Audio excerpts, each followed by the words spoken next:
बिस्मिल्लाहिर्रहमानिर्रहीम। लाखों करोड़ों दुरूदो सलाम मोहम्मद मुस्तफ़ा सल्लल्लाहु अलैहि वसल्लम और आले मोहम्मद पर। मैं हूं उमर दराज गोंदन।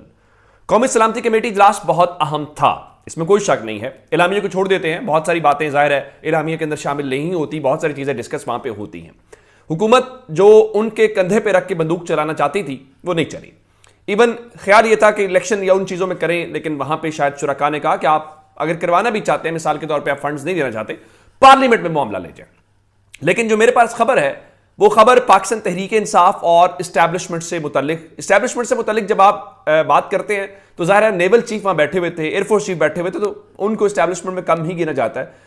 इस्टेब्लिशमेंट के चंद जो लोग होते हैं, ज़ाहिर है उसमें आर्मी चीफ सबसे प्रोमिनेंट पर्सनैलिटी होते हैं और फिर DGISI होते हैं, तो वो दोनों शख्सियात वहां पे मौजूद थी। और chairman joint chief of staff committee Pakistan के अंदर एक बड़ा फर्जी किस्म का या एक बड़ा नॉमिनल किस्म का ओहदा है, उस तरह से ऑपरेशनल चीज़ें उसकी नहीं होती।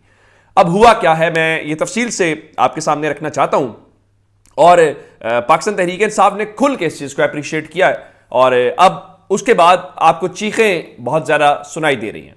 ये बात दुरुस्त है, बहुत सारे लोग कह रहे हैं ये जो कहा गया है कि जामे ऑपरेशन शुरू किया जा रहा है, वो जामे ऑपरेशन की नाम जामे ऑपरेशन का होगा, लेकिन दूसरे नंबर के ऊपर चल के कहा यह जाएगा कि हमारे पास वो नहीं है, अहलकार नहीं है इलेक्शन के लिए। लेकिन मैं उस तरफ फिलहाल नहीं जाना चाहता। मैं आपको बताना ये चाहता हूं कि मामला इस तरह, अगर इमरान खान को पिछले एक साल में सिस्टम माइनस नहीं कर सका या चीज़ें अपनी मर्जी से नहीं कर सके, तो मेरा ख्याल है आइंदा भी ये चीज़ें बहुत मुश्किल से होंगी। इमरान खान पाकिस्तान की सियासत की वो हकीकत है जो इन चीज़ों से हकीकत नहीं बदल पा रही, लोग फैसला कर रहे हैं। और इस तक लोगों की जिद क्या है, जिद प्रॉब्लम यह है, वो समझते हैं कि अगर इमरान खान जो अवामी सियासत कर रहे हैं, अगर उनके कहने के ऊपर इलेक्शन हो गए तो इस मुल्क में जो बड़े बड़े लोग कंट्रोल चीज़ों को करते थे, तो ये तो उनको चैलेंज है, इसलिए इस हर हद तक जाया जा रहा है।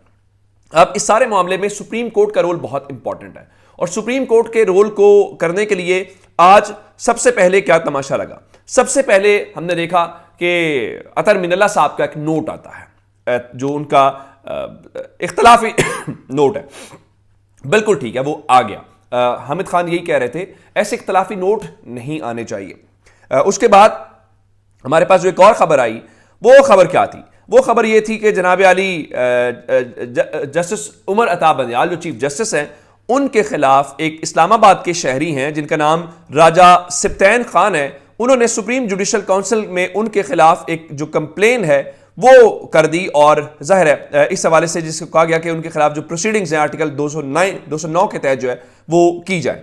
अब ये इंडिपेंडेंस ऑफ जुडिशरी का बहाना बनाया गया पहले नंबर के ऊपर। दूसरे नंबर के ऊपर मरियम नवाज ने नाम लेके चीफ जस्टिस से इस्तीफे का मुतालबा किया।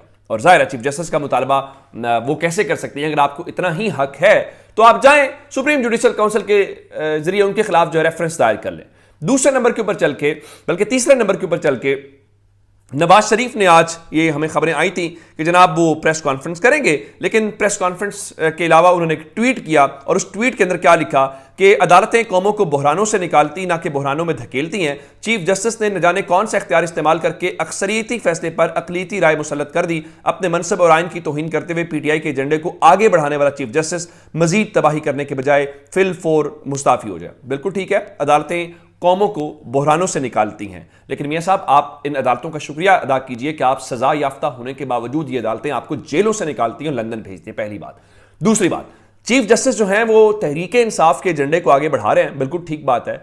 चीफ जस्टिस ने तहरीक इंसाफ का एजेंडा आगे बढ़ाया और उस वक्त खुद नोटिस लिया और इमरान खान की हुकूमत को पाबंद किया, स्पीकर को, कि वो तहरीक अदम एतमाद के ऊपर वोटिंग कराएं, जिसके नतीजे में तहरीक इंसाफ की हुकूमत गिर गई, जिसके नतीजे में ये सारा कुछ हुआ। तो वो तहरीक इंसाफ के एजेंडे को आगे बढ़ा रहे हैं और मियां नवाज शरीफ ने ये सारी बातें लंदन बैठ के की हैं। और किसके बारे में की है? पाकिस्तान की सियासत के बारे में की है। किस लिए की है? कि उनकी साहबजादी जो है वो मुल्क के अंदर चाहती हैं कि उनके जो मामलात हैं वो आगे चल पाएं। तो इसका मतलब है कि अब बात सारी चीफ जस्टिस के इस्तीफे के ऊपर है। वो चीफ जस्टिस को हर सूरत इस ओहदे से अलग करवाना चाहते हैं। और आज मरियम औरंगजेब जो हुकूमत की वजीर हैं, जाहिर है वो वजारत इत्तलात उनके पास है, तो उन्होंने भी एक ऐसी ही प्रेस कॉन्फ्रेंस की और मुतालबा किया। तो ये सारे के सारे तमाशे जो हैं वो लगाए जा रहे हैं। और क्यों किए जा रहे हैं?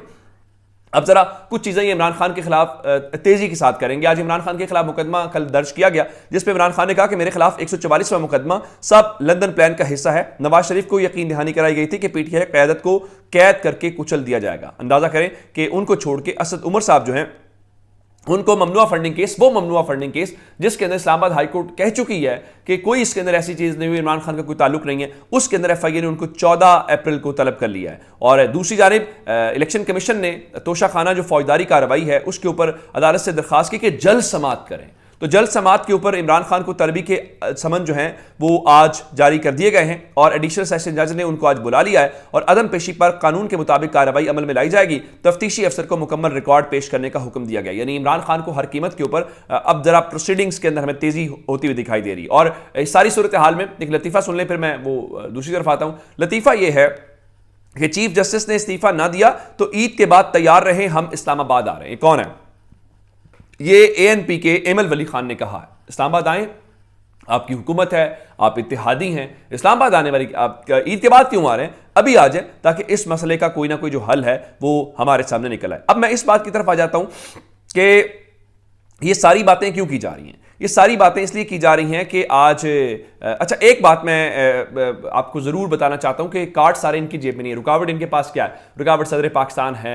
अब जमान पाक जो है उन्होंने ये सारा कुछ करना है और इमरान खान, जारी बात है चीज़ें तो वो करेंगे। तो जस्टिस बंदियाल के ऊपर जहां पे है तो इमरान खान के हवाले से चूंकि जो कार्रवाइयाँ हो रही हैं, जो गिलगित बल्तिस्तान की असम्बली है उन्होंने करारदाद मंजूर की है जिसमें वो कहते हैं कि करारदादें हमारी असम्बली मंजूर हो रही हैं, तो वो सूबाई असम्बली जो है वहाँ पर भी उन्होंने करारदाद मजम्मत बाबत गैर कानूनी हुकूमती कार्रवाइयाँ। गिलगित बल्तिस्तान असम्बली का ये ऐवान गुज़श्ता दिनों साबिक वज़ीर आज़म जनाब इमरान खान से सिक्योरिटी हटाने, रियासती मशीनरी का गैर कानूनी इस्तेमाल करते हुए साबिक वज़ीर आज़म के घर जमान पार्क पर धावा बोलना, चादर और चार दीवारी के तकद्दुस की पामाली, सैकड़ों की तादाद में सियासी कारकुनों की गैर कानूनी पकड़ धकड़ और इंसानी हुकूक की पामालियों की पुरजोर अल्फाज में मजम्मत करता है। यह ऐवान हुकूमत वक्त की जानिब से किए गए तमाम इक़दामात को बुज़दिलाना और गैर कानूनी करार देता है जिसमें मुख्तलिफ मिनिस्टर्स जो है उनके साइन मौजूद है। अब सवाल यह पैदा होता है कि अगर उस असम्बली की भी तो पाकिस्तान का वो हिस्सा है तो वहां पे भी तो कुछ करें, लेकिन वहां पे आपने कुछ नहीं करना। अब आते हैं इस बात की तरफ कि मैं क्या ब्रेक थ्रू कह रहा हूं। हुकूमत की कोशिश क्या थी? हुकूमत की कोशिश ये थी कि हम इस नेशनल सिक्योरिटी कमेटी के इजलास को अपने हक में इस्तेमाल करें। तहरीक इंसाफ ने कल ही बता दिया था कि अगर कोई ऐसी बात हुई जिसमें इमरान खान साहब ने कहा था कि जनाब ये मुसल्लह इदारों, मुसल्लह फ़ौज को कौम के बिल्कुल बरह रास्त लाने वाली बात होगी। आज जैसे ही हुआ तो यही देखा जा रहा था कि तहरीक इंसाफ इसको किस नज़र से देखती है। तो तहरीक इंसाफ ने फिलहाल बाजी पलटी है और हुकूमत के लिए एक परेशानी की बात यह है कि वो एक अच्छा जेस्चर दे रहे हैं। फवाद चौधरी साहब ने लिखा, कौमी सलामती कमेटी एक गैर कानूनी, कौमी सलामती कमेटी एक कानूनी इदारा है, मैंने गैर कानूनी कह दिया, कौमी सलामती कमेटी एक कानूनी इदारा है जिसका बुनियादी मकसद सलामती की सूरत हाल पर गौर करना है। यह बात खुश आइंद है कि इस फोरम ने अपने इलामिये में खुद को सिक्योरिटी मामला तक महदूद रखा है और हुकूमती सियासी जमातों के एजेंडे का हिस्सा नहीं बने। हुकूमत का यह मौक़िफ़ हैरान कुन है कि सिक्योरिटी सूरत इतनी खराब है कि ममलकत पाकिस्तान दहशत गर्दों के रहमो करम पर है और हमारी मईशत और सिक्योरिटी इतने के हालात इतने ख़राब हैं कि मुल्क में इंतखाबात तक मुमकिन नहीं है। ऐसे मौक़िफ़ के बाद वज़ीर आज़म को नाकामी तस्लीम करते हुए मुस्ताफ़ी हो जाना चाहिए। मैंने आपको कहा था कि दुनिया के अंदर कोई इस तरह से चीज़ें बताई जाएँ कि इतने बुरे हालात हैं तो सब इस्तीफ़ा दे के घर जाते हैं, लेकिन हमारे यहाँ कह रहे वाह वाह वाह बिल्कुल सही बात की, ये बात करनी थी, इतने हालात ख़राब नहीं, इससे ज़्यादा ख़राब है। तो तहरीक इंसाफ ने कहा, एक तो उन्होंने कहा बिल्कुल ठीक है, एस्टैब्लिशमेंट वहाँ पर जो मौजूद थे, जो मिलिट्री के लोग थे, उन्होंने बिल्कुल इनकी बात नहीं सुनी और बात सुनने से मुराद दिया कि इनके उस नैरेटिव को इंडोर्स नहीं किया। दूसरा उन्होंने कहा वज़ीर आज़म इस्तीफा दे। तीसरे नंबर के ऊपर उनका आइन के आर्टिकल 190 के मुताबिक तमाम इदारे इंतखाबात के हवाले से सुप्रीम कोर्ट के फैसले के पाबंद हैं और सिक्योरिटी फराहम करना इंतखाबात के लिए फंड्स की फराहमी अहम कानूनी फरीज़ा है और हुकूमती इदारे इस ज़मन में इक़दामात करें। और इसका मतलब क्या? इसका मतलब यह है कि आप नहीं करेंगे तो 11 अप्रैल की तारीख आपने याद रखनी है और 11 अप्रैल की तारीख का मतलब ये होगा कि आपकी छुट्टी हो जाएगी। पीपल्स पार्टी ने भी इजलास बुलाया। पीपल्स पार्टी वाले भी जरा आजकल इनकलाबी हुए हैं। उन्होंने भी, बिलावल ने कहा जी 3 रुकनी बेंच के फैसले की कोई अहमियत नहीं है। फिर पीपल्स पार्टी ने क्या कहा, कहते जी तमाम इंतखाबात एक वक्त में होने चाहिए। वैसे जुल्फ़िकार अली भुट्टो की रूह को इस वक्त बहुत सुकून ये पहुंचा रहे होंगे। पीपल्स पार्टी कहते जी आइन के मुताबिक आम इंतखाबात की तारीख में किसी किस्म की ताखीर ना की जाए। यानी वो खेलना ये चाहते हैं जी हम आम इंतखाबात की ताखीर नहीं चाहते, लेकिन आप बताएं रजा रब्बानी जैसे लोग ये सारे के सारे ये 90 दिन वाला जो है उस चीज़ से आगे आप पूरे सिस्टम के फायदे ले रहे हैं। पाकिस्तान पीपल्स पार्टी वो जो जमहूरियत और आइन और दस्तूर की हमें कहानियां सुनाती थी वो सिर्फ तकरीरें हैं। पाकिस्तान के अंदर एक सियासत तकरीरों की हद तक की जाती है। तो इस पूरे अमल के दौरान मैं कहता हूं इमरान खान का मैं शुक्रिया इसलिए अदा करना चाहिए, उन्होंने बहुत सारे चेहरों के ऊपर जो वो नकाब थे, बहुत सारी आर्टिफिशियल जो थे, जो हमें कहते थे हम बड़े जमहूरियत पसंद हैं, बड़े दस्तूर पसंद हैं, जो चीफ जस्टिस को गालियां दे रहे हैं, हर कोई कर रहे हैं, वजह क्या? सिर्फ अवाम की अदालत से भागना, लेकिन अवाम इनको छोड़ेगी नहीं। अपना बहुत सा ख्याल रखिएगा। खुदा हाफिज।